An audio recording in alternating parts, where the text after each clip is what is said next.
how lucky. Okay. So it's just like that.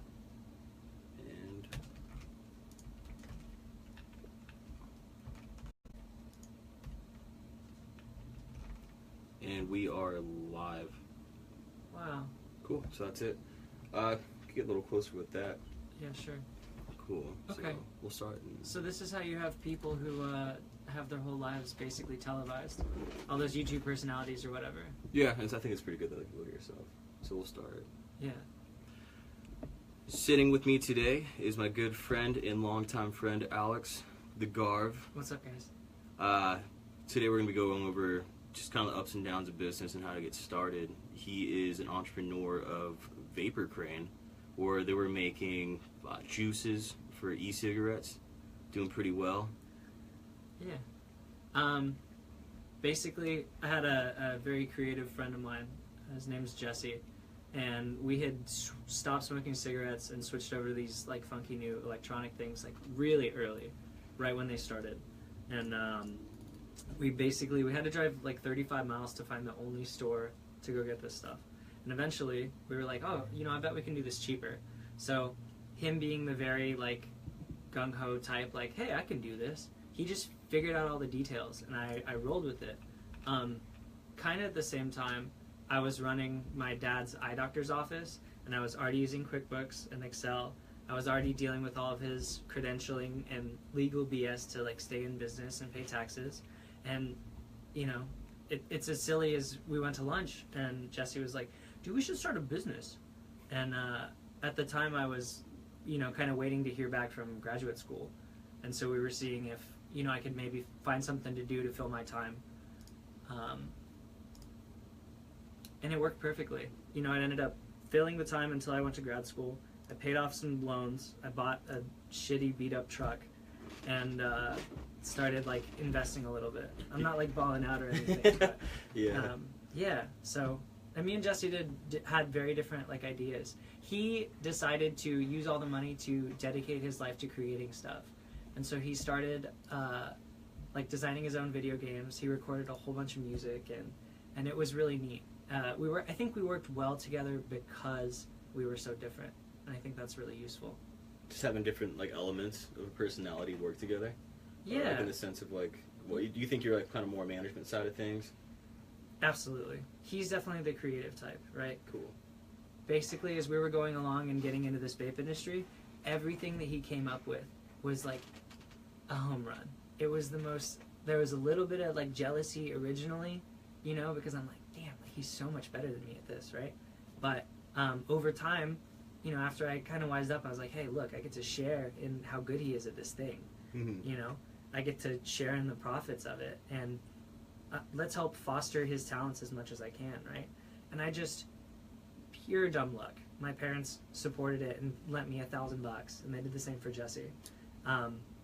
And I was already doing all the stuff needed to get it going, with the other business. So, although in getting it started, what I wish we would have done is we jumped way too quick into like calling ourselves like, hey, look, we're an LLC now. We're all like legal above board, blah, blah, blah. Yeah.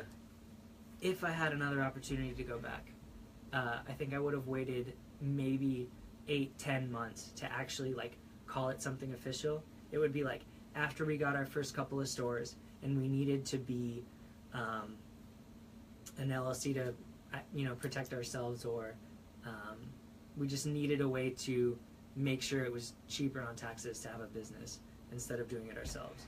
But in California, if you register an LLC, it's $800 a year just to be a business, just to have the business license. And that's not counting all the extra BS that's in the vape industry now. Oh yeah, it's because you got into it before it was even 21. Now it's 21 here. Yeah. Yeah, which is crazy. Well, I think one of the most interesting things was Jesse and I just completely lucked out. Neither of us are ridiculous business geniuses or anything like that. We were just so early on the industry. I'm trying to think of some sort of allegory for music. Do you remember when there was like only a few like screamo bands? There was like 3, and so anything new that came out, it was like, dude, it's fire. Yeah. Because you only have 3 things to compare it to. It was like that. So Jesse and I are just kind of getting our sea legs and figuring out how to make this stuff and sell it to people. And luckily, the industry, although it was bigger in Europe at that time, there was only like 5 companies to compete with. So of course, these like young college kids just figuring it out, it was new, and so that made it successful kind of off the bat. Secondly, my girlfriend, who I'm still with, she's wonderful. She worked in a vape store that was really local. They were our first store to purchase, and then I was able to tell other stores, hey, look, we're sold here. This is how much we moved last month, etc.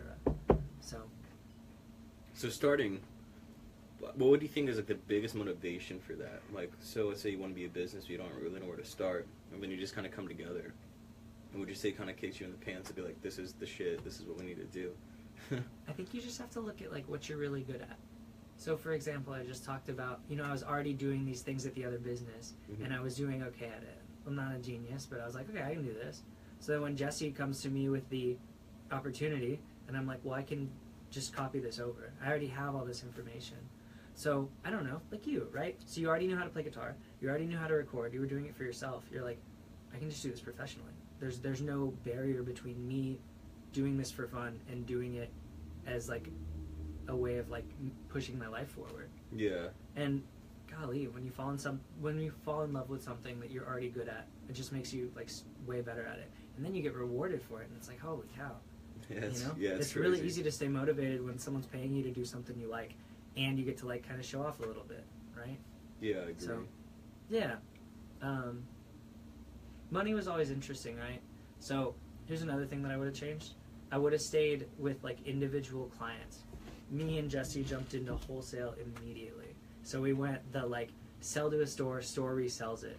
So for us to make any money, we have to buy a huge amount of stuff up front. Yeah. And so because it's kind of like you wouldn't jump in and buy $40,000 of recording equipment. You would buy like the thing you needed to push this particular song to the next level. And then you would, over time, you'd amass like a heck of a lot. That's what we should have done. But instead, we basically blew our entire like $1,000, which isn't all that much when you're buying wholesale, immediately. Yeah. And so any other like further steps in reducing cost had to come out of cash flow. And so it made it really hard. That was always kind of something we had to pay attention to. But, I called him, my co-owner, when I was on my way over here, and I asked him, what do you think would have been the biggest change that would have helped us? Kind of both came up with that we needed a manager. I was very young, right? I'm 22, just kind of winging it. Yeah. And to an extent, neither of us really even thought it was like real or happening. And the money just seemed like, oh, this could stop at any moment, kind of screw it, whatever. But if we had a manager who like woke up every day, answered every single customer email with enthusiasm and said like, what's up, dude? Hell yeah, I'll send you free samples, blah, blah, blah. Because it was so early, we could have like super blew up. And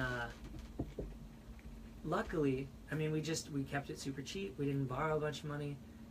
We saved everything we could, and it ended up really good. But I think we could have been a lot better if I don't even think we would have had to put in more hours. We just would have had to been much more consistent about it. You wake up, you record every day, at least a little bit. Yeah. Jesse and I would wait like 2 days and then like have to catch up with stuff, and then like wait 3 days and make an entire order in 6 hours at midnight, and I go to work all like, yeah, I can catch up quick, man. Especially like I'm juggling a couple projects right now, to where it's like if you don't get that done and then you throw it on the back burner, and then the project you need to work on like 2 days ago is now in your lap when you're starting a new project with another band. Yeah. Like, holy shit. Yeah, It's kind of a lot to juggle. Absolutely. Yeah, you don't sleep. That's the only way to deal with it. Another thing I was thinking about was with the wholesale business, you basically have to establish a relationship with all these stores. And the hard part is you're basically asking them like, hey, I can't guarantee you anything, but I need $1,000 of your money. So what we should have done is given out free amounts, even if we were like guerrilla marketing it like over Craigslist, and be like, hey, we'll sell you super cheap juice or whatever. And then people would go into these stores and they would kind of sell it for us. They'd be like, what are you vaping? And it's like, oh, it's this. And they'd be like, I've never heard of them. And then they come and hunt us down. Then we don't have to like really convince them to come our way. Having it like speak for itself then. Yeah, Mhm. instead of being like, hey, please buy the shit. Absolutely. Yeah. And so for you, having your own band and say Mhm. like, look, I recorded this. This is how good it sounds. People hear that and go like, I want to sound like that. Yeah, And that's then kind they of come to you for recording. yeah, that's kind of like the easiest way is being your own marketing. You're like, this is Yeah. what I do. Yeah. This is here it is. Yeah, especially like you're saying, if you're going out, you can go up like hang out with people and you're like juicing and you're like, oh yeah, try this, dude. And Yeah. they're like, oh, what is that? Oh, it's my own thing. Yeah. I feel like that was kind of like word of mouth, but like that's probably like your best bet. You would say just word of mouth. Probably. So another thing that we totally screwed up on, which it's interesting. I'm just going to talk about a whole bunch of mistakes we made. That's good. Yeah, it's always good to learn. Is from we that. didn't. I didn't do much social media at all. My co-owner was pretty good at it, but we didn't like. We didn't check it like I don't know 2 or 3 times a day and like stay on it and message everybody back immediately. And you know, who's to say that some of those people couldn't have been a guy that was about to open up a shop? I mean, the whole industry was exploding. We had no idea whether or not this person was going to be a lead or not, but we should have taken all of them seriously. Yeah. So that's definitely something. It's hard to judge it, for sure. To being like, you're getting these emails, you're like, I don't know if it's going to be legit or not. Oh, absolutely. Yeah. And also, it was so funny. So YouTube was already popping. People with like Instagram promotional accounts was already popping. So almost immediately, we had people hitting us up like, hey, I have this YouTube channel. I do juice reviews or I do vape review stuff. People like, I want free samples, blah, blah, blah. And then we go look them up and they have like 4 followers and like 1 video. And you know that they like threw it together last minute and they're like, oh, I can just get a bunch of free stuff, you know? That actually reminds me about like samples and all that. Me and Jesse actually went to one of those big trade shows. It was like the first one, forgive me, I don't remember the year. It was either 13 or 14, but it was called ECC, or the Electronic Cigarette Convention. Literally just like the whole Anaheim convention center. Oh, Just shit. like packed to the gills with people, Pretty- like vapors, right? Yeah.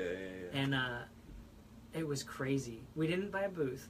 So Jesse and I both brought like those goofy side bags. No, okay. And we had just like a bunch of samples and business cards. And we go up to the front and the security guard's like, yo, you definitely can't do that. Like, that's why we sell booths or whatever. So shit. I run back to the car and put like, I'd say half of it back in the car. But I have these super ugly camo shorts with like big cargo pockets.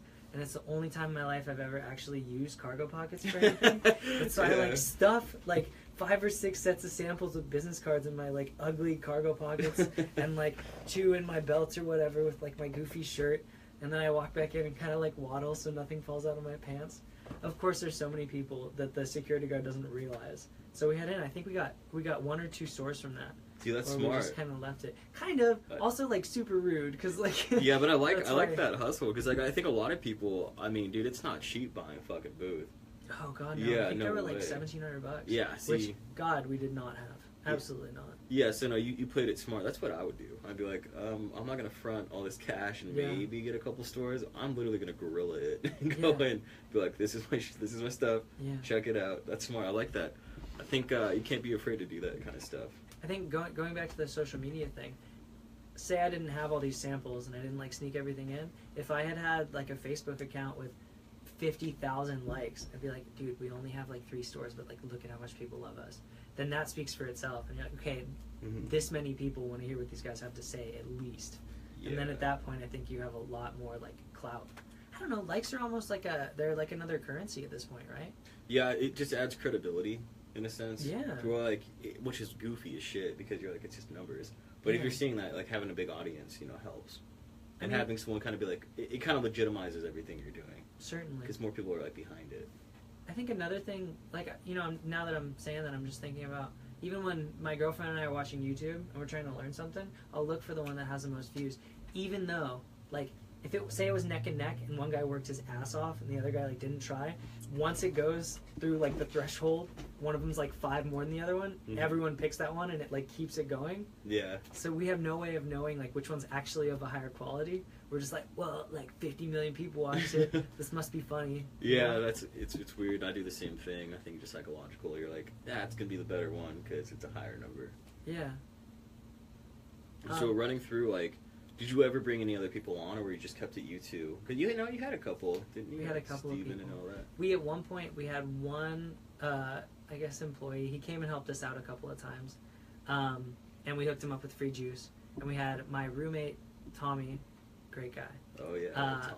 and then my other friend Ian, who just came in. And we basically were like, hey, you guys are already using this stuff.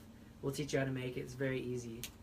By the time we really, really got it down and we were cooking with gas, we really didn't need to hire anybody. Mm-hmm. Once we figured out that you could basically half make the stuff and then just mix the last two parts together, kind of right at the end, bottle it, and ship it. Smart.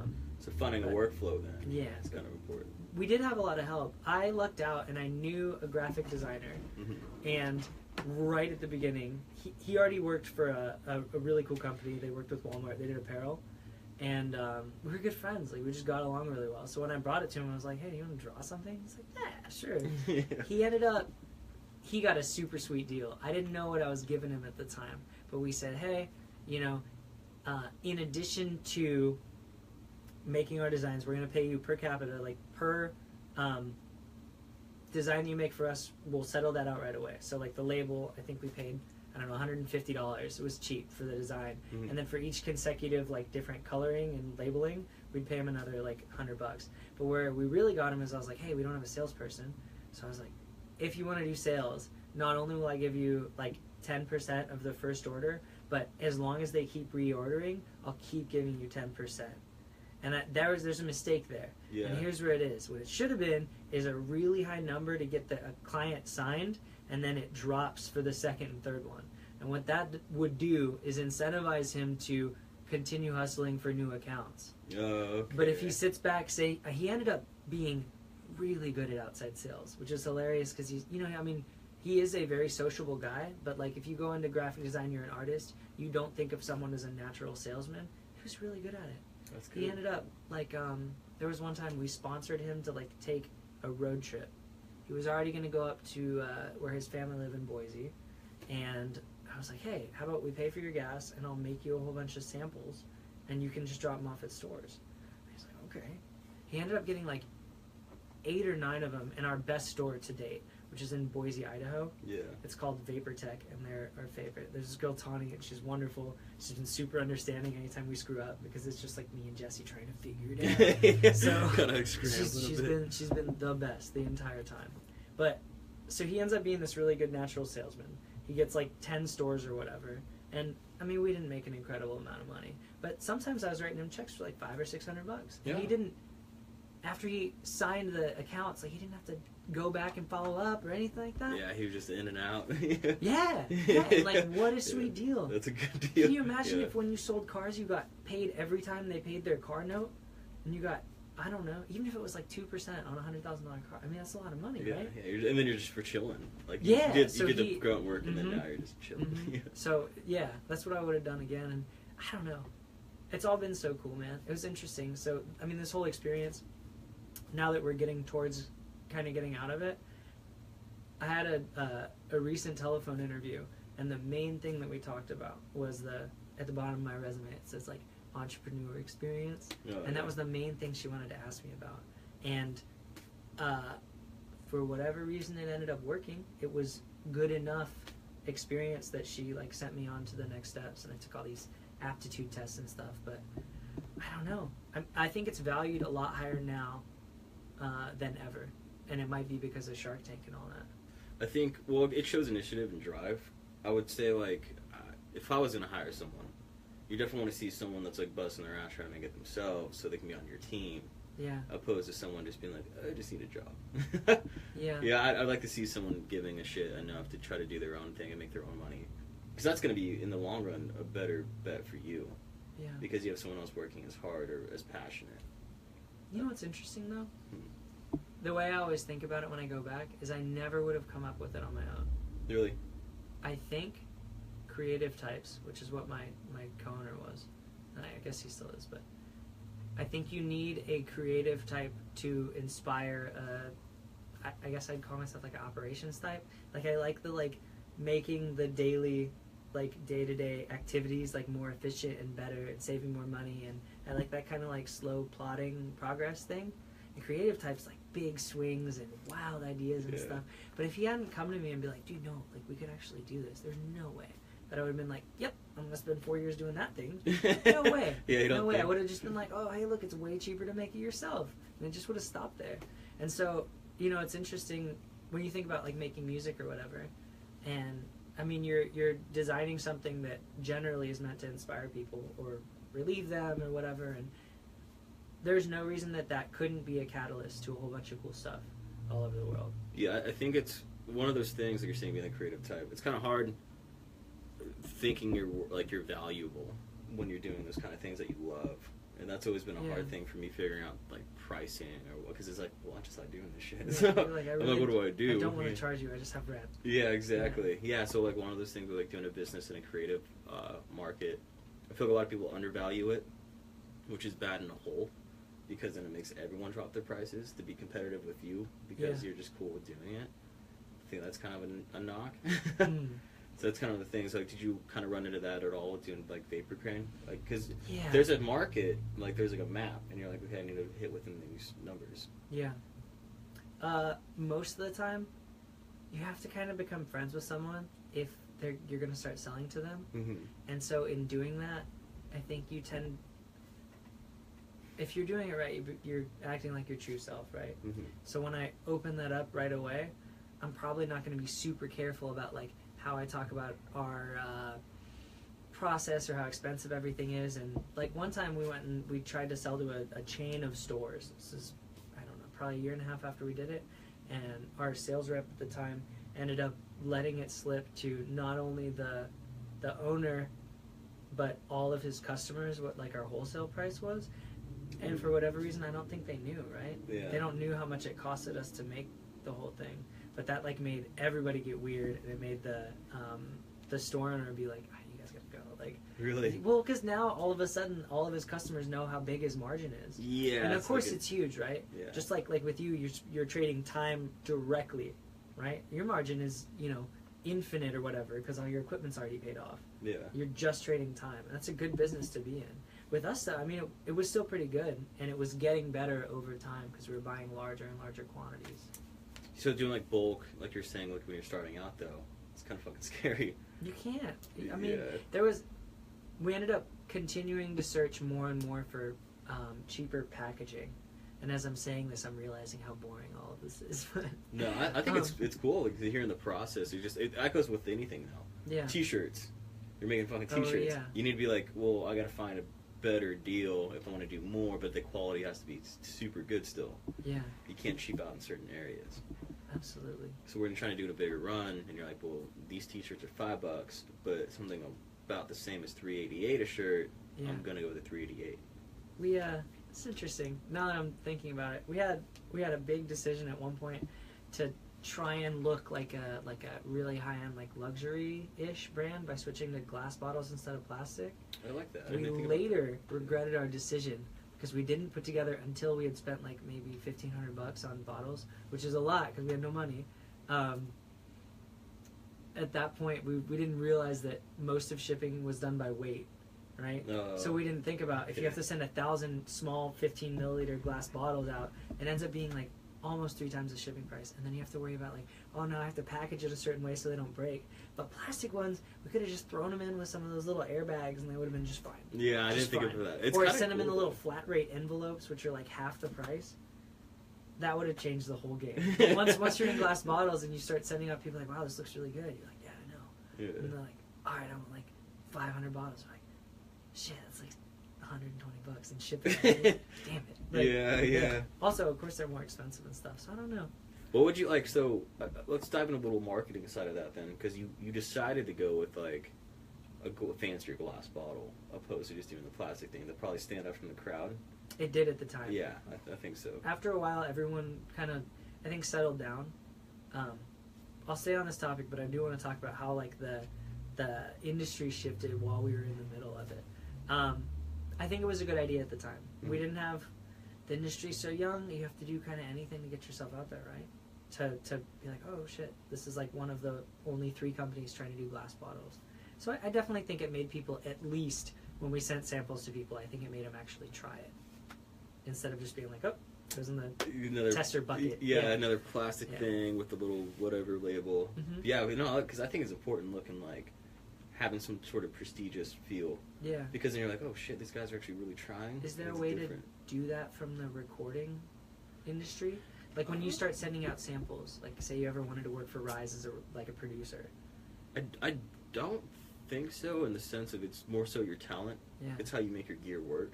Because Yeah. a lot of because like you can spend $5,000 on a compressor, or you can go use a plug-in for like $50. Oh.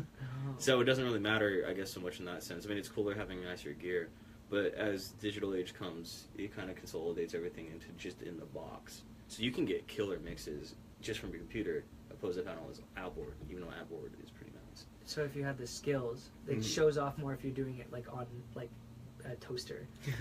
I guess more so they're just looking for like results, Okay. not so much like, I mean, I guess like a good name, like Joey Sturgis, that dude was Pod Farm, which is like $100 plug-in, $250 guitar plug-in, and he was making like platinum records with that. So That's so cool. yeah, so I guess in the sense you can have lower overhead and still come out with killer stuff. You just need to know how to do it and be So creative. you don't need like a gold-plated record printer or anything. You No. don't have to send gold vinyls out to people. Yeah, no, not so much. Okay. It's more so just the if it sounds good and they don't care how it's done, and Yeah. your pricing's right. I think that's more so that if you can get it done within budget and your turnaround time's killer, then you're chilling. I would Yeah. think that kind of puts you on the top league. Hmm. Quick, easy, and fast. That should solve it. Well, there's 4 different places that you can compete in business. This is from my public health class. You know, we're talking about healthcare management, but there's cost, variety, quality, and responsiveness. So quality and cost are pretty obvious. Responsiveness is like in public health case, how quickly you can get a patient in to the ER. Mhm. That'll totally make people go back because you like feel like crap in an ER. But if it's like for like a hip replacement, if it's 1 or 2 weeks from now, it doesn't matter as much, right? So they all vary depending on the industry. Makes sense. For us, we tried to focus on like quality, so we did like glass bottles. But we also were like pretty cheap, so we were like wanted to sit right at the like B+ quality for Yeah. like, really cheap. And me and Jesse always joke that we were like champagne on a beer budget. That's nice. That I was like the quote. drinking some Andre all the Yeah. time. Yeah. Yeah, I guess for maybe viewers that don't understand, so having like so doing the vapor crane stuff, I said your business, Vapor Crane. Yeah. So when you're competing with people in that market, so like what is the luxury brands?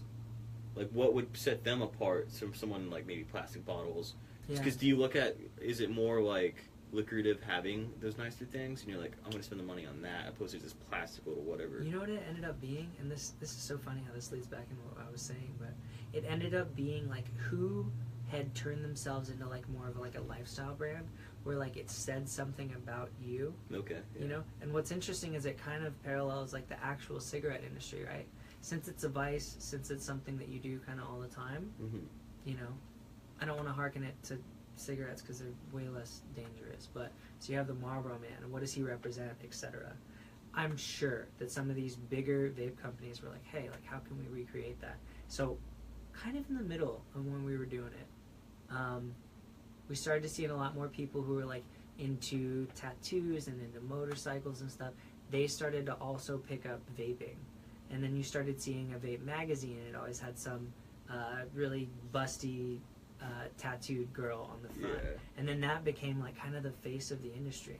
And what was weird is it caught Jesse and I off guard. When we started, it was like 45-year-old veterans who like had smoked way too much and Yeah. they're like, I gotta make a change. Or you had like the hippies because it's like more natural, man, and like I need to quit. And over time, over the first couple of years, all of a sudden it ended up being like basically the stereotype, right? You see the kids on the hoverboards, and of course they have the like snapback in the vape. And because the vape came into it, you get more people who want to be cool who started vaping. And Jesse and I just didn't know. I was like, I don't know how to market to these people. I just barely got a Snapchat like maybe 6 or 7 months Yeah, ago. that's So we were catching super up. caught off guard. Mhm. And, it was funny. I definitely noticed that everyone's wholesale amounts in California went down when the age changed. Really? Yeah. So they can make it more marketable to kids? Well, like since when it went up from 18 to 21, right? Oh, okay. Yeah.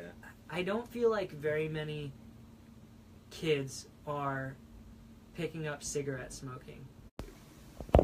Whoa. Yeah, see, that's a hit. People call me.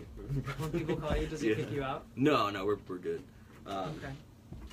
I don't feel like that many kids are going to pick up hardcore cigarette smoking. I think the way they were picking it up was through like hookah and cigars and stuff. Those aren't very good for you either. So Yeah. I would rather they vape. And I have some articles that I'll have you link or whatever that show some details and people can go down the rabbit hole on the internet. Nice, And I like research that. all of it. Yeah, I think If we'll throw on that bone. Like, you want to learn some shit? We got you. Dangle the knowledge. You know what was really funny through this whole thing? We just sent our last order 2 weeks ago to our Boise store. Bless up. But what was interesting is when I actually finished my application to grad school and stuff, we might have been 12 months in, and my mom said, you know, you should put it on your resume. Like, call it like a public health advocacy thing, you know, like kind of pitch it like you're trying to do good for the community. And it worked. I eventually had one of my professors say, like, that was the reason that we accepted you. I don't have awesome grades, moderate. I think I had like a 3.5 in undergrad. And she was like, no, it just made you really interesting. Mm-hmm. And so, of course, everyone else was a super genius in my grad school. So I was like totally the odd man out the entire time. Yeah. But I made it through, you know. I feel like she made the right decision. And I don't know. I definitely want to keep doing public health related stuff at this point. Yeah, I think it kind of adds you in that different playing field, to where you could have like super smart people, but then they're still like a little more interesting because you tried something different. Yeah. I feel a lot of people are scared to take that step, because I think maybe a lot of people that like listen to this, it was like they're trying to get their feet on the ground, figure out who they are, and like maybe they can do a business. Yeah. Because I mean that's how we started. We literally were just like, I mean, me and Connor have known each other for like 17 years or something. A ton of time, and we've always done things together. You know, we've always done the band thing. We've always like anything we did, even just being young.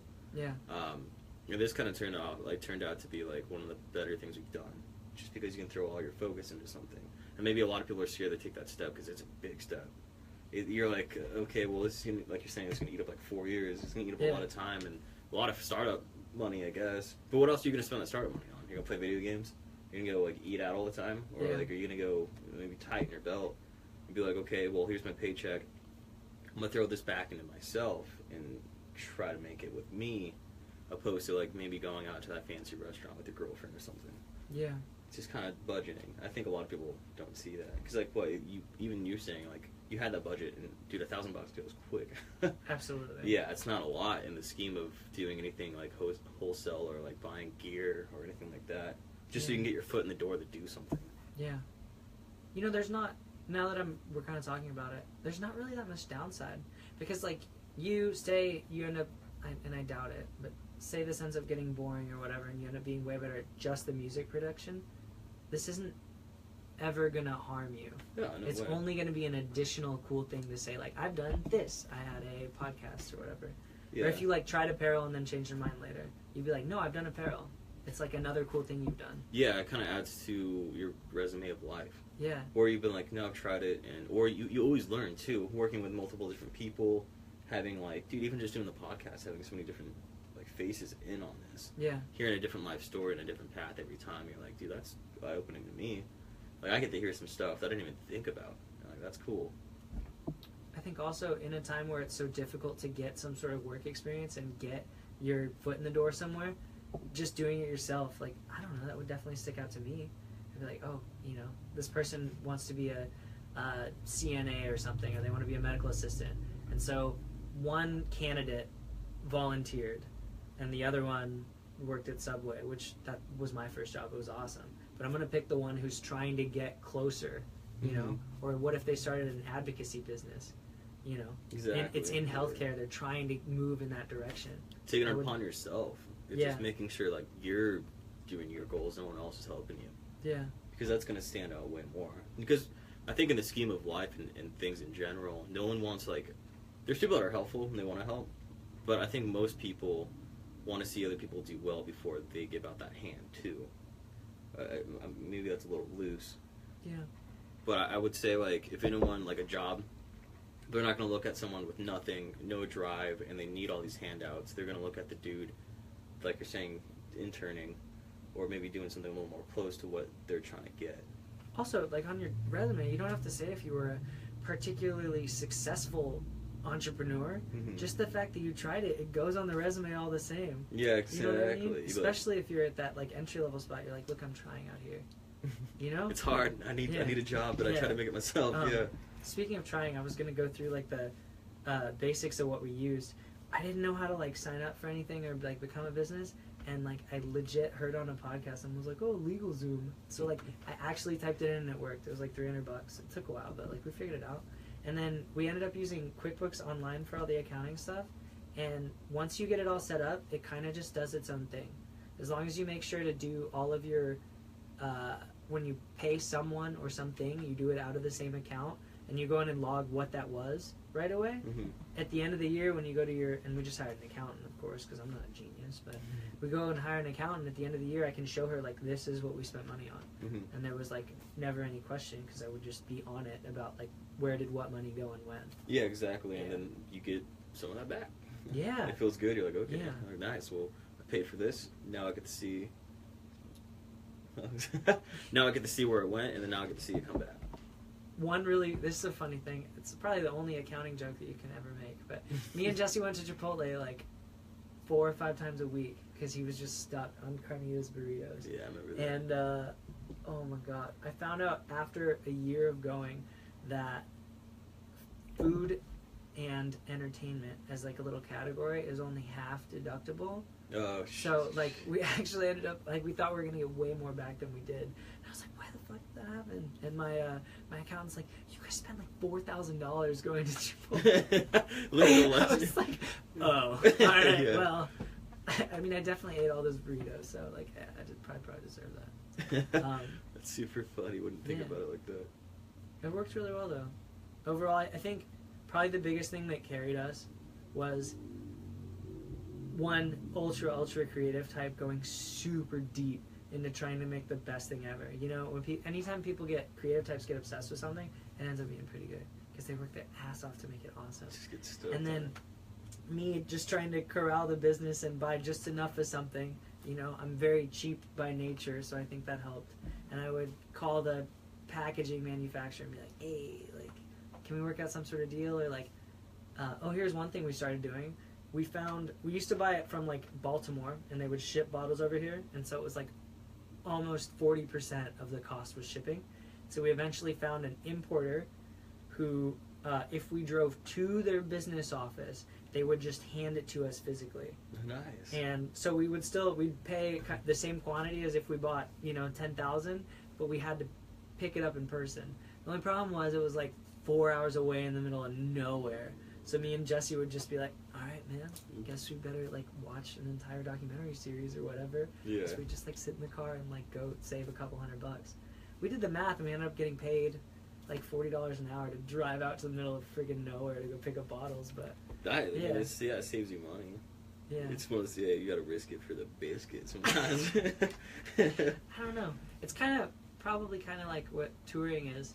Like, you're not making an incredible amount of money, but you make really good memories. Oh, yeah. So there was quite a bit of that with Jesse and I working together. There's quite a bit of like, wow, like it's really hard to make a living doing this, but this is really cool. One of my favorite things is I listen to a lot of podcasts, and I think majority of the ones that they always talk about is like, it's way cooler making like 20 to 50K a year doing your own stuff, opposed to working for someone else making 100K a year. You're gonna be way happier because it's your own shit. Absolutely. Opposed to being like, well, maybe I have a little bit more money, but I'm like slave to the game. I'm doing it for this dude. I'm like, what am I doing? I was reading an article. I feel like it was in the newspaper. Don't quote me on that. But it was talking about our generation more than any other wants to understand what their role does in this grand scheme of this big company. And so you have all these directors and stuff who are in their 60s and they've been in the game for a long time, and they're finding themselves in a weird position where they have to like explain why this role is important to the person who's coming in, you know. And before, the person would just be like, hell yeah, I got a job. And now not only do they want to get like paid well and have like reasonable accommodation, but they also want to know like, why am I here? Like, I need purpose. Which how blessed are we that we worry about like, wow, I want to make sure I'm making an impact too. How cool is it that that's like a qualification on people picking jobs? Yeah, that's pretty important, I would say. Yeah, and I think part of that's why the whole like social entrepreneur thing, like whatever, Tom's Shoes, or buy one, give one, right? Yeah. Like, people get super down with that because even, you know, with spending money, you feel like you're like doing something permanent. Yeah, I like it. I mean, I used to buy those shoes all the time. I've never worn them, but they look hella cool. Yeah, they make your feet super gross, but yeah, you usually don't wear socks with them, and you're just cooking. Dude, on tour, I remember I had to leave mine out in the trailer. Oh boy. Yeah, so like they get pretty bad. Just be one of those people who goes barefoot everywhere. Yeah. Call them foot prisons. Oh man, yeah. I don't even wear shoes anymore. No Yeah. foot prisons. I don't need shoes, bro. And then your feet get hard as a rock, so you don't even need shoes anymore. That's right. What else do I have to cover? I don't know. You know, I think a lot of the issues that we had to get over, and this helped me develop as a person, was ego. Yeah, yeah. I was never as good as my partner at actually like making flavors that everybody liked. Pretty much anything he came up with, people would go like, wow, that's incredible. And for me, like, I'd have very much mixed reviews. And I tried what I thought was just as hard as him, but I think we just had like different palettes. And I'm wondering if that's like an innate gift, or if he's just more used to like being creative and figuring out what makes something interesting. I guess in a sense, relating that to music is maybe someone's song is super badass to them, and not a whole lot of people like it, and then someone has like a different song, like maybe it's like more dumbed down or something like that, more people can relate to it. Yeah. So you're like, yeah, I mean, same way, it's kind of hard. You're like, what the fuck are they doing that I'm not doing? Yeah. Yeah, you're like, absolutely. what's different? You know, Absolutely. People work different. You get like, that's where you get like a lot of talents, dude. You know, like NBA players are killing it. Yeah. Or stuff like that. So maybe it's just like a niche thing. Someone else just thinks different, and that's what makes it creative and different and good enough to sell and work. Yeah. I think you do need, like in any creative endeavor, and you know, now that I think about it, it's probably why all professional chefs are like kind of wacky. Yeah. I bet that just like takes it. He's a very interesting guy, my co-owner. So I wonder if that has something to do with it. You have to be like a super interesting person to make interesting things. Just like in any sort of, I mean, like I'm going to call it an art form. You're making flavors, you're doing stuff, Yeah, you're creating. okay. As much as like cooking is. Yeah, exactly. Yeah, it's still like you still have to have that mindset. There's some people who can be so analytical and maybe suck at doing things too perfect. Yeah. In the sense of like you're cooking, you're making all the ingredients the same. You're not just eyeballing shit. You're making sure it's just that's it, dude. That's what the instructions say. Yeah. And it's like it comes out good, but you're not adding your own flair. You're not adding your own taste to it. I see. So it's like you're kind of roboting it. To where maybe Jesse's like, this is good. That's fine. You know? Yeah, I feel like maybe just a little spice there could probably change the game a bit. Yeah. There wasn't much room to wing it because you don't want to like accidentally poison somebody. So. Well, that's true. Yeah. How do you work with like nicotine? So like, this is just a personal question. Yeah. I'm just curious because I don't really know the side of it.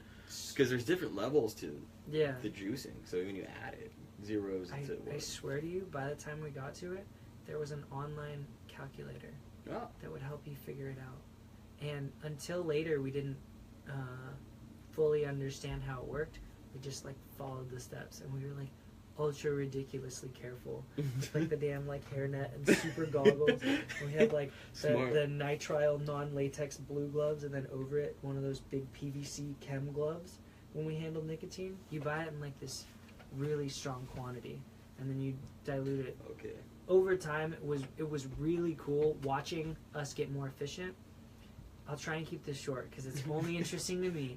But at the beginning, we were mixing everything together in these like little labware, like high school science class labware, and then mixing it all up and then pouring it into bottles.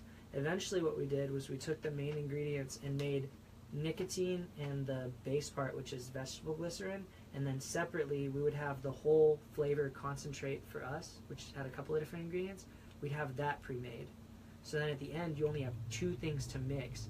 And because the amount of nicotine is already set in like we called it base. Mm-hmm. But because it's already pre-made, you only had to mix the same amount of concentrate for flavor and the same amount of base, regardless of what strength it was. Okay. So it took out a lot of the guesswork. That alone, like making small improvements over time, was like the coolest thing ever. Because we're like, oh my god, like look at how much more we can do like in the same amount of time. And we went from like always needing help and always being late to like getting stuff out on time and being like no big deal and finding a workflow. Yeah. Finding how to make things work better. Yeah, it's trial and error, man. We had a lot of help though, and that's something that I think probably is huge in music, because with creative types, you know, other than social media presence and amount of money you're bringing in, you have to have kind of someone vouch for you in creative endeavors. And I think a lot of it was like, I'm kind of goofy, and for whatever reason, like people were like down with that, because they're like, all right, this guy's silly, he's probably not going to stab me in the back. Yeah. They were right. Like I definitely didn't like wreck anybody, but I think people got that impression of me and Jesse really quick. So we had a lot of people. I don't know. There was this vibe of like, we're all in this together. Like it's hard to make a living in California, and also like here's this way new, very like niche industry. Like we should all stick together and kind of help each other. I really dug that, for sure. Yeah. But that was crucial in us moving forward. You know, everyone else is trying to give you advice constantly.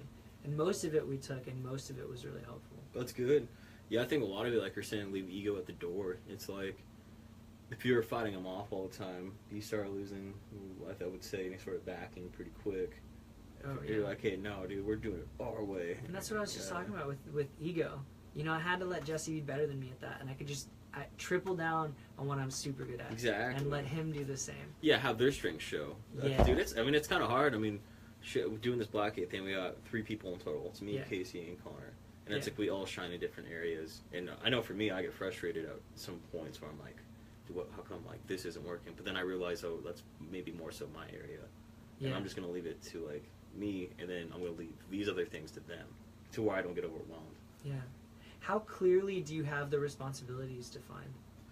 We're pretty good. We don't really talk about it too much, just because we're all working on different things. Connor does a lot of the social media. Awesome. Which is good, because I can do it sometimes, but I'm usually working on other things. Like I'm recording I have 3 projects right now. So I have a ton of stuff on my plate, and he does too. And it's like we can figure out. He'll just do it. We don't have to talk about it. Yeah. So he'll just handle it, and then I'll handle my side of things, and it's good. So we kind of just know where we sit. Yeah. And we'll blog posts. We don't have to communicate too much. We'll just do it. Or doing podcasting. That's the one thing we probably keep up on the most with talking to people. Is we'll figure out dates for both of us. Yeah. And sometimes he'll just do one and I'll do one. So it just taking the responsibility upon yourself, I think, is the big deal. Yeah. And then knowing where our strengths are. That ended up having kind of this unspoken I'm sure we'll figure it out. Ended up being a really big deal. We lost 3 stores at one point because we were a week and a half late on an order. We always told people call us when you're going to make an order, and we're going to double check everything with you, right? And this one company, I guess we didn't communicate that well enough, and they sent us an order over email. Me and Jesse were switching from the business email on our fancy website to a regular Gmail account because it's way easier, and we just didn't communicate about okay, now who's going to be the one checking it? So we just didn't see it, right? It gets buried under all the other sample requests and other crazy stuff, and so it ends up they call us 10 days later and they're like, hey, where the hell's our juice? You know, we paid you guys blah blah blah blah blah. And we're tomorrow, man. So of course we pulled an all-nighter, and it was a mess. They did we settled out and everything ended up being okay, but they definitely didn't order again. Yeah, that was it. Bummer. Yeah, it's a hard lesson, but you got to go through it. Yeah, you couldn't just, if someone was like, hey, I want you to record for me, you couldn't just not say anything for 10 days. Oh yeah, of course not. You're a popular man, Mr. Tyler. Just getting calls. You have people always want to hit you up. It's kind of frustrating. No downtime, no alone time. Man. So talking about going through those motions, I would say are pretty important. Having those things happen. It's okay, well, I kind of goofed it here, but I'm not going to do that again, so it's a learning lesson, and it's totally fine.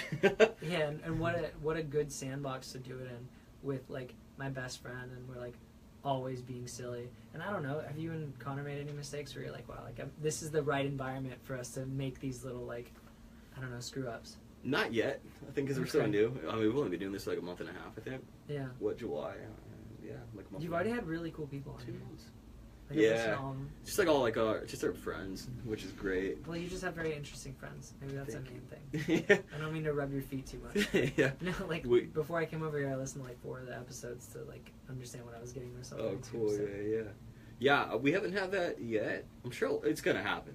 It's pretty much guaranteed that it's just gonna happen.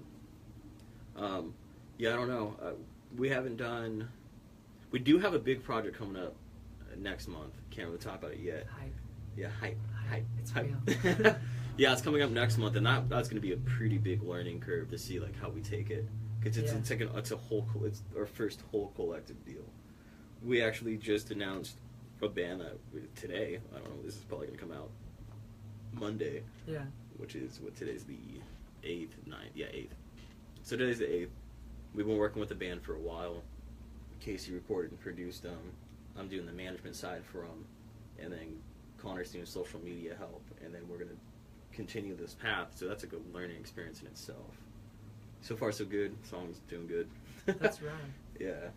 Well, let me ask you a question. Like, where do you see this in, I don't know, 3-4 years? What's your, like, daydream of, like, like, it'd be so cool to be a blank? What does the blank look like? I think what we're kind of gearing up to at this point is, so we're all in-house. In 3 years for me, I would love for us to own a office building. Yeah. Have our own spot. We all just do that. I think it's very, very reasonable. It's only going to happen in like 2 years. Having a place to where we're recording, we are doing video and photography just in one spot, so bands can come to us, and we're also managing them. I guess in a sense, that would technically be a record label. You would pretty much be just doing everything like that, maybe figuring out distribution. So these are like the baby steps towards that. Wow. I guess essentially we could be a record label in like a couple of years. That'd be so cool, man. Yeah. So, again, why not a house? Why not do everything out of a house with that in-home studio or whatever? Living together would be kind of rough, maybe. Oh. I would like to have my own spot. Because if you live and work together and dude. you're with each other 24/7. Yeah, because even like, that'd be rough. because I work in my house right now. Yeah. There's no break, so you're always like, this is where I sleep, this is where I work, and then I go to work, and then I come back to work. So there's no disconnection yet. Yeah. And I don't like that. So is there any upside to having your work like right next to you? Do you ever get something done because you're like looking for something to do, quote unquote, and you're like, okay, Netflix, or like it's never. right there. Like I can't just not do it because it'll bug me, and I have everything I need. The pros and cons are you're always available. Yeah. That's also a con, because you always feel like you're available because it's your station. Yeah. Cons probably being undercharging or doesn't look professional in a sense because you're at home, maybe opposed to like an office studio or something like that. Yeah. The pros, though, we can literally work anytime you want. I don't get as picky as I should be, I think, for most projects, as in I'll take on too much within a small time frame. Yeah. To where if I had a studio, funny story, I was going to open up a studio like last month. Yeah. So, didn't happen. So, having that kind of makes you too available, and then, so if I had my own studio, like if I had to go drive out somewhere, I would be like, this is what I charge because I have to go travel there now. Yeah. And then I only work these hours. Like, I can't be 2 in the morning giving you a revision. Definitely. I'll just be able to do it tomorrow. And then you would actually have like a more set schedule. Oh, what's up, dude? So, there are pros and cons. I like it. It's not like I hate it. I've been doing it for a couple of years now. Yeah. Just working in here. But like I said, it's really hard to chill out when this is also where you work. It super would be. The pricing's an interesting thing. I mean, I wouldn't know how to do it for something like this. With us, we only had like 2 sizes of bottles. Thank God. We kept like thinking about doing like a medium size, but I'm so glad we didn't because it's just like one more really expensive thing to have a bunch of stock of. I think It'd be like you wouldn't buy an accordion for one song. Yeah. There's no way. You're never I mean, unless you get super down with accordion. Yeah, I think for most people too, is having too many options can be crippling, because then you're like, oh, what do I pull the trigger on? And then it's too open, and you probably won't make a decision. Yeah. You're like, You need to kind of limit it to only a few choices. Yeah, I only offer a couple things now. Yeah. So it's just like, this is my package. Choose one of the couple things I do. I'm not gonna go like, oh, I do vocal tuning and drum editing. Like, I don't want to do that. I'm not gonna charge for that. It's just saying no to things like that. I think is useful. I have a client. I run an eye doctor's office now, but Dude, I have that. look at this. It's so adorable. Yeah, he's my boy. He just comes and goes as he pleases. Yeah, that's adorable. But this tattoo artist, right? He's one of my the patients at the office, and I asked him like, so you've been doing this for 20 years or whatever. What's like the best thing you get, right? So as like a creative type, you can't say like, now I'm a CFO.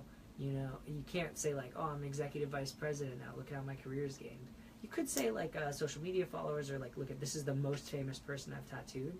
But I asked him, and he's like, the best part about being in it for this long is like, I know that I can just like say no to more stuff. Mm-hmm. And he said like, it's such a big, he's like, I'm just not gonna do that, blank tattoo that he's not into, and like, when you think about it, like, that is really cool to be able to say like, that's not my thing, Yeah, it's hard at first. 'Cause what was happening for me, I was saying yes to everything. Because you're hungry and you're starting out and you want to get these, like, you want to be the guy. Maybe he locked himself out of the house. I need you desperately. Yeah, I would say, the best part about saying no is you don't get frustrated as often, because you can like, okay, now I'm not too busy. Like right now, I kind of like, I have projects, but I don't have so many I can't handle it, which feels good. I can come home and chill out now. I'm not going home straight to my desk, work until 3 in the morning, going to bed, and then going to work, and then coming back and doing it. That sounds horrible. Yeah, I was doing that for, at least a year. Jesus. Yeah, so like now I'm at the point where it's like, okay, I can take a little break from maybe like doing too many things and have a little like less income, but I feel better. Still better than like working at a gas station, though. Yeah, I would never. I couldn't do that. I think that kills you in the inside. I think I think that's why a lot of people have issues, is they're doing shit they don't want to do, and it's frustrating for them. So, like, you're gonna hate your life. You're gonna be very frustrated and angry, because that's how I am, for sure, at least. Yeah. If I'm not doing something I like, I'm not gonna just do it. Like, I'm gonna be fucking mad. I mean, I'm gonna do it, but I'll be super unhappy doing it, and then I'm just sitting there being like, this sucks. Absolutely. So, yeah, and that's a hard thing. Like, it goes back to that quote earlier. It's like, dude, being happier making, I don't know, $20K a year opposed to $100K a year doing your own thing. Yeah. Rather than working for some asshole where you have no idea why you're doing what you're doing.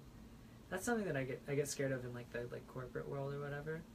Is like that I'll just be like writing reports that go to some guy I've never met, and like he's gonna be like low key evaluating me on every report, and I don't have a relationship with him. I don't know who this guy is. Yeah, you know exactly. what I mean? It definitely freaks me out. You just got me all creeped out. Yeah. So what's the next big leaps for this, other than that project that you can't talk about? Yeah. Do you guys already do apparel? That's happening this month. Really? Yeah, that was going to be a hype. It's fine. You can hear about it now. Yeah, we'll have a couple items up for sale, especially just in time for summer being over. Got a nice little line coming out. That's so nice. Yeah, so we're going to kind of make it like lifestyle. With this, I guess with Black, we just want to be like so everyone's involved kind of thing. Like, absolutely. We hit all markets. Yeah. Like, our t-shirts are going to be cool.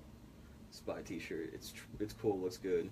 It's not just because it's Black. It's not going to have like it's not gonna look like a company T-shirt. Yeah. It's gonna be like, oh, you're not gonna do polos, a little embroidery on the breast area. Yeah, like people look like. It says your name on one side. Yeah. Yeah, we want to keep it just kind of casual, and then like I want someone that maybe isn't even in music, but like just likes the design, can wear it. Yeah. So that's kind of what we're shooting for. I gotta think of somebody. I don't know. Do you know any pro athletes? No. Maybe you could just like. Just here you go, bro. Send one to Conor McGregor, see if he'll be like, hey. Got to give him like $50K with it too, and then he'll maybe wear it. Get some hype. Yeah, I think just with doing this, we're still learning a lot too. Like I said, it's only been like, I mean, we've been working on it before the last since announcement, but it's been 2 months, and like you're kind of piecing it together as you're going. Yeah. Redefining, and like we're probably gonna do a website upgrade again because we're getting more traffic, and now we have to pay for it and expand it a bit.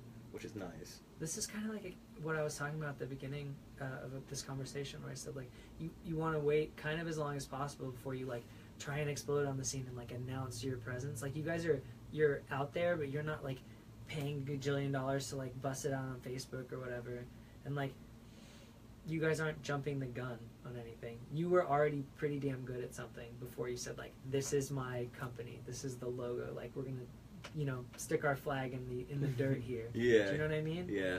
You got the practicing done beforehand. That's what was like. It was funny because we're all doing these things before we came together. Yeah. It's like, it literally just became a conversation of like, man, I haven't seen Connor in a while. I ran into him again, and like we're like, all right, this is what's going on in our lives. I'm like, I'm recording more bands. I'm doing this. He's like, oh, I just picked up photography. I'm like, oh, that's kind of cool. I could see that work. And I'm like, maybe I could find some people to shoot with. And then like we just sat down and we like went over things. Just like, dude, we could fucking just do this. Yeah. Like what? Why not? And Yeah. there's literally no reason why. Like you're saying, if you do it and it flops, you at least did it. Yeah. Yeah. It's like fuck it. It's It's stuff I'm exactly- doing anyway. Now I'm just putting a title to it, you know, and then making it a bigger image of what I'm doing personally Yeah. with more people. And that's like exactly how Jesse and I started as well. You just like, you say yes to stuff, or you don't have fear about like continuing a relationship with someone that may or may not pan out. Mhm. You know, I should have responded to those emails and be like, hey, hell yeah, I'll send you samples, blah blah blah, tell your friends. Yeah. You know, instead I was like, that's probably BS. You know what I Yeah. mean? Yeah, I think a lot of it too is you can't be afraid to fail. You can't be scared of like it not working out so much that you just won't do it. Yeah. I think a lot of people have that scare. I mean, I was hesitant. I was like, well, what if it sucks and no one likes it, blah, blah, blah. But you can't think that way. You just got to think like, this is good for me. It's good for what I'm doing. And like, I hope people like it. I think if you're a humble, reasonable person, you should be like a little bit scared of screwing up. Yeah. Because that means you're not going in like either like dopey or way overconfident. Be like, yeah, of course I got this. You kidding me? I think a little bit of like fear of like that's probably good. That means you're like out of your comfort zone.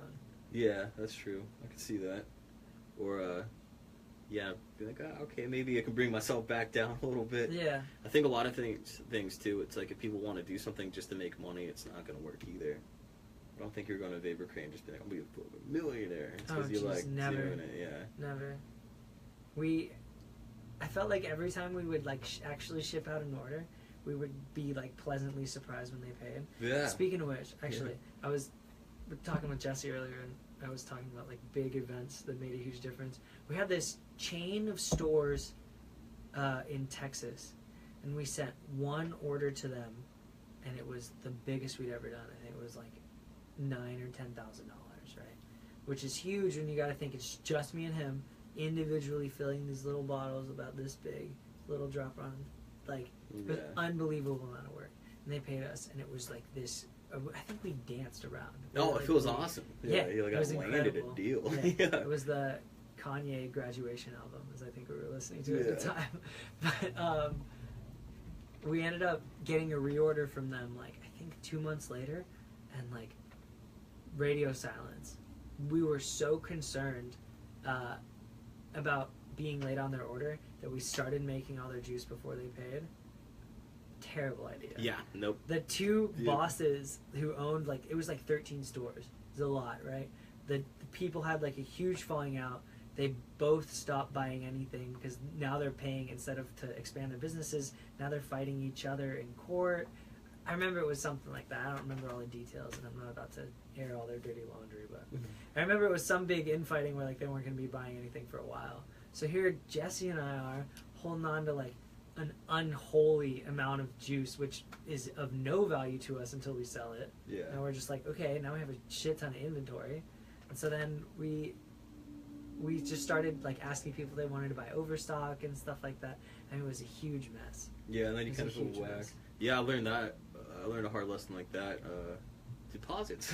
Oh, yeah. Don't start until you get a deposit. That's the only way I work. Yeah. Yeah, because then, like, what is it going to do for you? Like, if someone hires me to write a song, like, and then I start it, it's like, what the fuck am I going to do with the song that I wrote for someone else? I'm not using it. Like, Yeah. it's not for me. Yeah.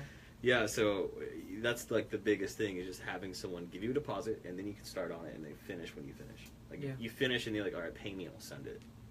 Okay. super important. Learned that the hard way a couple times. So they have to have a little bit of faith, right? Because I think your quality shows for itself, and then like the person, like your reputation has to be there for sure. I see. So like that has to show for it. Yeah. Be like, well, I've done this a lot of times. These are the things I've done. Yeah. I'm gonna get it to you. And here's my passion project with Yeah. my band. Yeah, I literally, Yeah. and then I always write up contracts for everything too. Oh So yeah. before I I start, remember seeing a draft of one of those. I was like, oh damn, Tyler. yeah, so I do it's like a receipt contract. I'm like, this is what's up. Lays out literally everything pretty simple. We both sign it, and then when I get the deposit, I start. Yeah. It's the I only wonder way to if do that. things. I wonder if that makes them feel much more confident about it too. I would hope so. I mean, because like it makes me feel better because then I know like So you're they're hey, look, they're this accountable. This is a real. This is a real thing. I'm accountable. It's Yeah. not just like a handshake agreement. It's like literally, here's a contract. This is for both of us, and it has legal shit in it. And there's my logo. Here's my fucking name, number. Call me anytime in email. Totally, that's what it is. Yeah. Yeah, and that usually gets them. Yeah, I think it does make them feel like a little more, like, oh, this guy isn't just some kid. He's legit. Like, this Yeah. is his business. Yeah, this is literally what he does. Are you planning on trying to do a studio like in California? You think about sticking around here? Even though there's so many different art scenes Yeah. all over the country. Yeah, no, I love San Diego. I probably won't leave. I go to LA a lot, and that's cool, but I can't do it up there. I don't know. You have to buy a closet. Yeah, I just It's don't not like down. LA. It's cool to go visit and hang out with friends and meet with people, but coming back down, it's calm. It's just kind of where my roots are. I don't think it's so much more important where location is now. Some dude in Tennessee could be mixing a song that you recorded in San Francisco. Oh, I guess so. Doesn't matter. You just send them files, or they can fly out to you. I've had people from Texas fly out to me, Seattle, so it's totally fine. People from LA come down here. That's so cool. So it doesn't really matter, the location. If you're good enough, they'll come. Yeah. I think that's where it's more important is making sure you're legit before your location's legit. So as long as they're using the same software, does it matter to you? Like, I don't know exactly what the question I'm asking. If you're gonna mix something, Mhm. does it have to come in a certain way for you to be able to do your job effectively, or they just have to record it correctly? You just have to record Like it not correctly. do it in like a washing machine. Yeah, the source has to be good. Okay. There's even with the style of music I do, even people can send me MIDI drums, which are just fake drums, and I can load it in my own session with my own drum kit. Oh, And they wow. can send me just guitar DIs, which means there's no signal on them. It's just the string noise, and then I could reamp it through my stuff. What? Yeah, you can even have fake bass. I can reamp fake What do you bass. mean just the string noise? So DI means it's just picking up the strings in the pickup, not picking up the amplifier.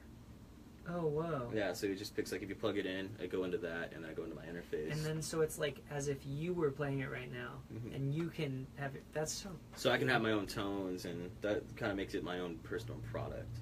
That's super neat. Yeah, that's where a lot of people like Brian Hood, Joey Sturgis, stuff like that. They do a lot of that. That's so rad. So they have their own take on your song, which is nice. So But then you could send me both. I can do real drums. I can do real bass.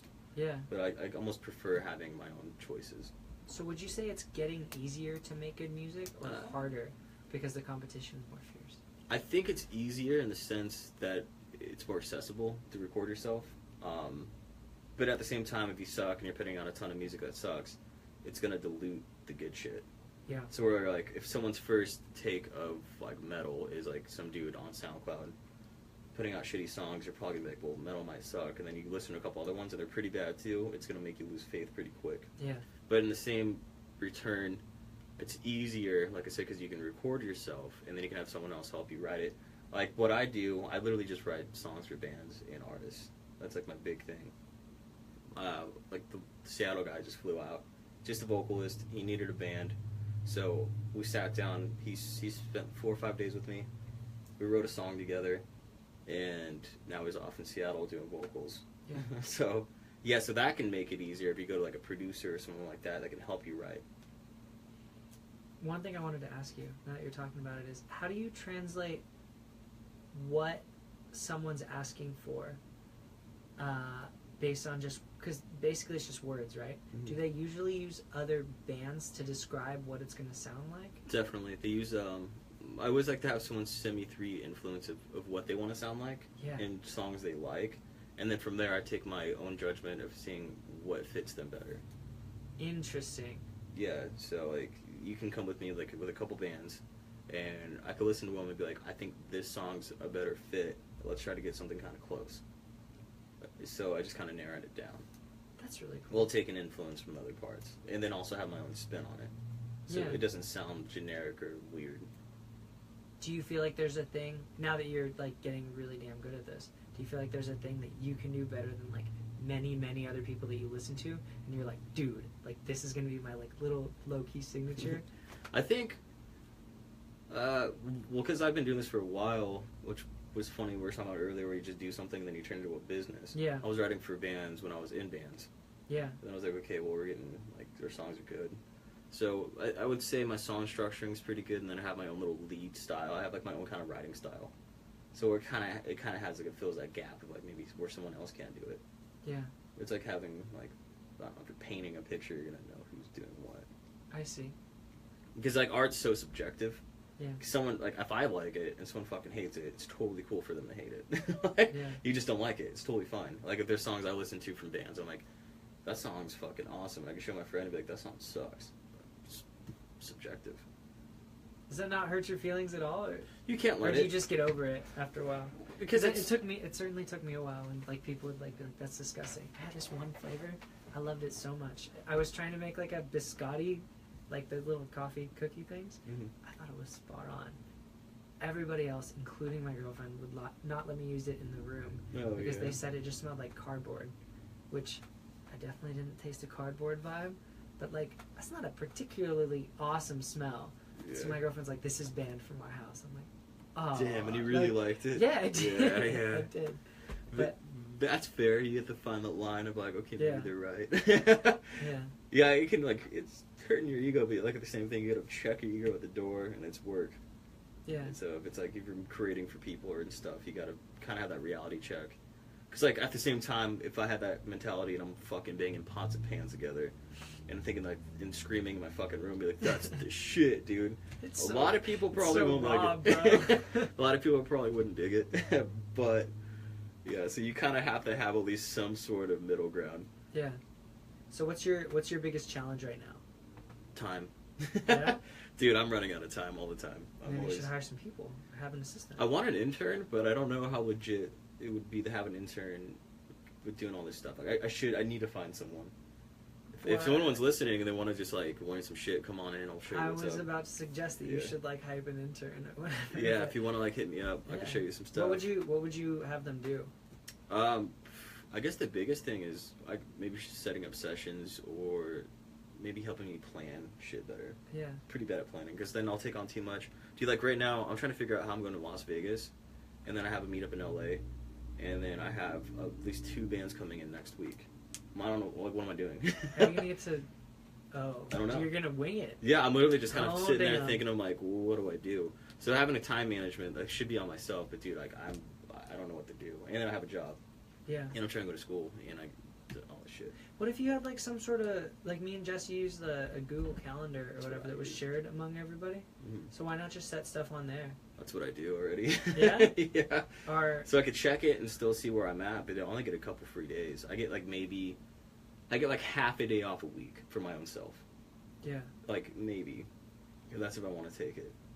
and your difficulty is you don't want to tell someone like, oh yeah, I can definitely see you in 6 weeks Mhm. because no one's gonna bite. Exactly. They have to wait 6 weeks. So or I'm something. constantly juggling in projects and getting them out, getting them in, getting them out. I think that's really important because no one wants to wait. I would hate to wait. I would hate to be like, because if I need a song done, I need it done. Yeah. Or I want to go track, like I need it to get tracked.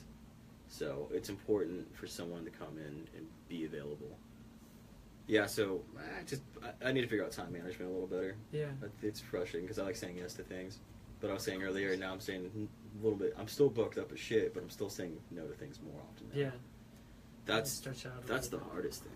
You know what was weird? This happened with Jesse and I.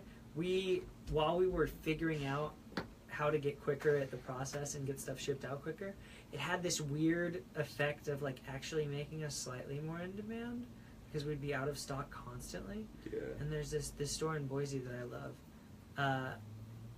They're always out of stock of us, and it took us forever because we're like not awesome at it, right? Yeah. We're just good enough to keep going, and you know, at that point before we figured it out, they were always out of stock, and so we were their best-selling one because no one could ever get it. It's like, oh, people would buy like Makes it exclusive. People would buy like 9 bottles of this stuff, which you know, I think generally they're like $12 a bottle. But like, that's a lot for like something that's not food or water or rent. You know, so I wonder if because your quality is already good, I wonder if people had to wait 3-6 weeks or whatever and be like, damn, like this guy's so good, like he'll get to me when he's ready and it's gonna be awesome. Yeah, I think that's the next step I gotta take. That's what I'm kind of trying to wing into. Yeah, it's maybe just like doing one band a month, or like maybe 2 artists a month, depending if they're just single songs or something. I think that'd be more, because it's hard because you're juggling like income with time. So it's like finding like, I don't want to be broke, but I don't want to be dying with stress. Juggling that is the hard part. I think also, like, if you did it like that, you could structure, because you have a lot of people hitting you up, you could structure, like, maybe the same genre or whatever, and you'd very much get, like, in the zone for that genre. And so, like, I wonder if that would change your personality and stuff, too. Like, if you're listening to one type of music and you got influences from this, like, little bubble. I wonder... I've had to do it before. Yeah. It does, because then you're sitting there for, I don't know, like 2-3 days listening to like a record, and you're like, okay, I like this. Okay, and then you like start thinking like that, and it's cool though having a background. Like I do a lot of metal shit, so you kind of have a different ear for it too. Yeah. If you're doing something like indie or rock, like something soft, you're like, all right, I'm gonna see, and then you throw your own little twist in there. Yeah. Yeah, probably. I think that's a good idea though. I didn't think about it like that. Or you could like maybe just do block days of. Yeah. A genre. Like you would get better by specializing. Damn, that's actually pretty smart. So what's something that like would be super hard for you to try and do now? Like either in recording or in this business? That you're just like, oh, I'm not touching that. EDM, anything like that. I have a hard time doing like rap vocals just because I don't really care for it. It's not my genre. I've put my hand on like doing rap beats and stuff. I could do that a little bit. There's definitely people better than me, but I've done it. I can do it. Yeah. But that's not like an area I even like care about.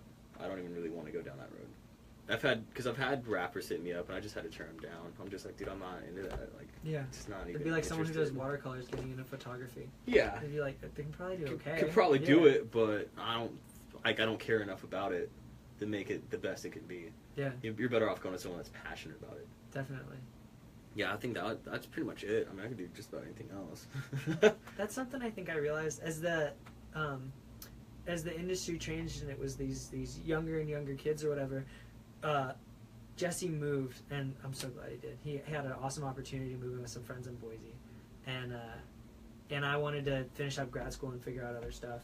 And because we had not got into a ton of debt, we hadn't taken on someone else's ton of money. We had a very clean, like, all right, this was awesome. I really enjoyed my time. We kind of saved everything, and I think that was really cool. Like, we didn't get into trouble, and we're not stuck, like, having to continue producing because we owe somebody money, or you know what I mean? Yeah. Thank God I didn't take a second mortgage on my house. Dude, yeah, I think a lot of it too, good advice is don't go into debt to do your shit.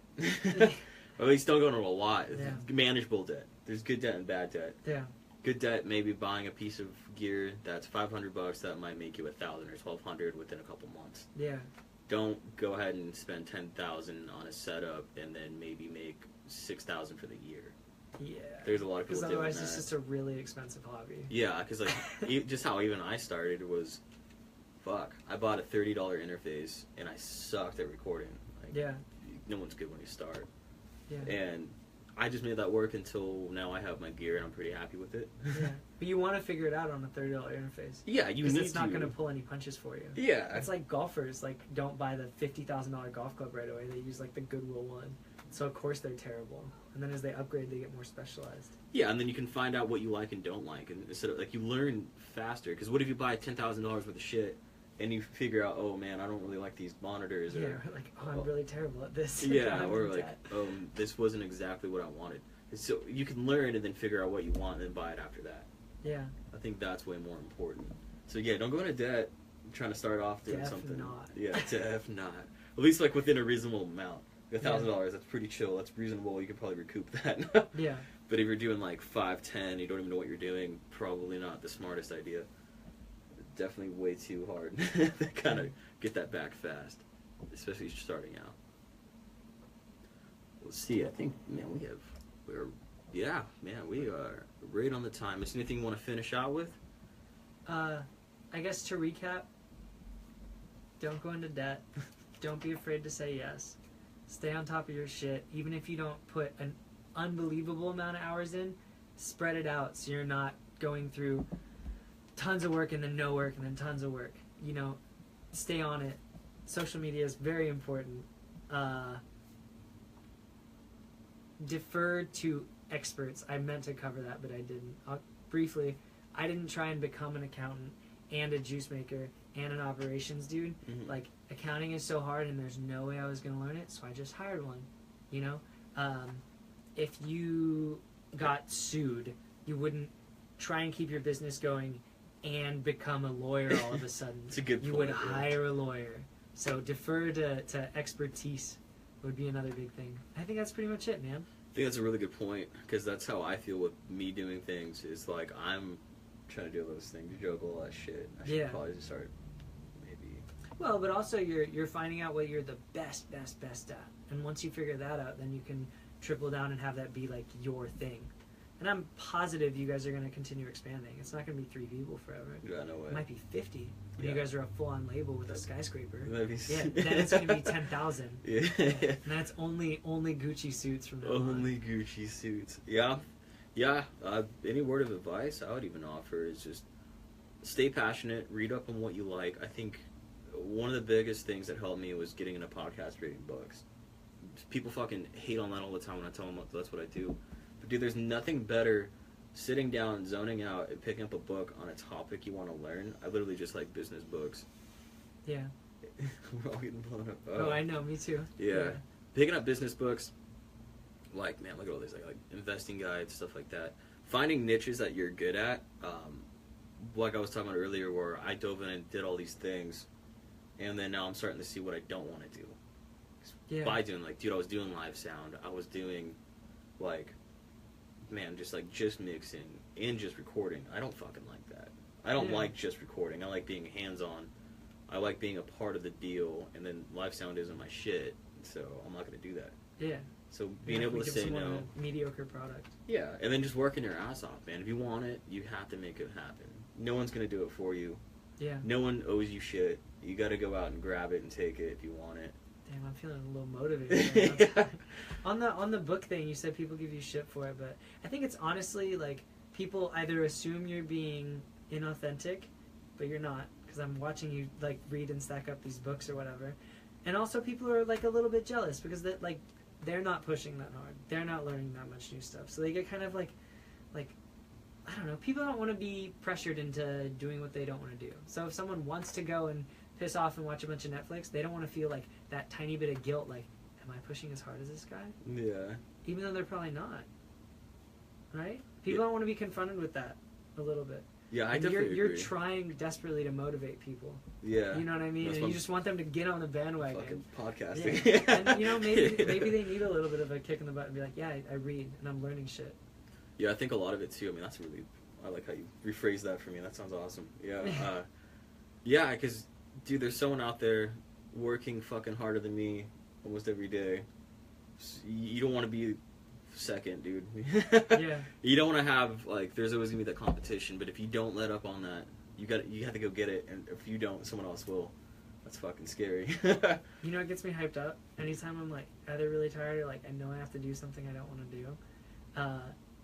Mike Tyson in an interview, he goes, like, people are asking him, like, why do you get up and run at 3:30 in the morning?